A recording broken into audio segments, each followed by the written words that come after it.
За много години. Честито!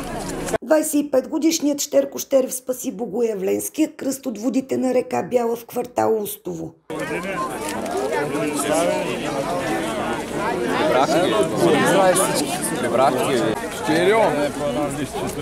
Дай малко корчика си. Благодаря. По традиция литийното шествие започна от двете църкви в квартала – Успение на Пресвета Богородица и Свети Николай Чудотворец.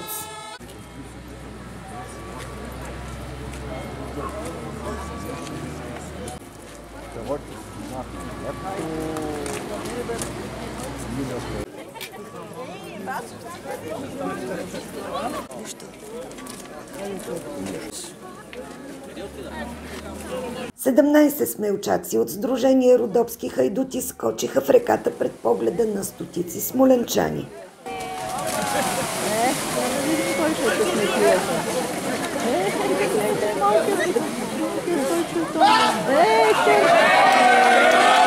Щер Кощерев скача в река Бяла за пети път, но за първи път изважда Божието разпятие.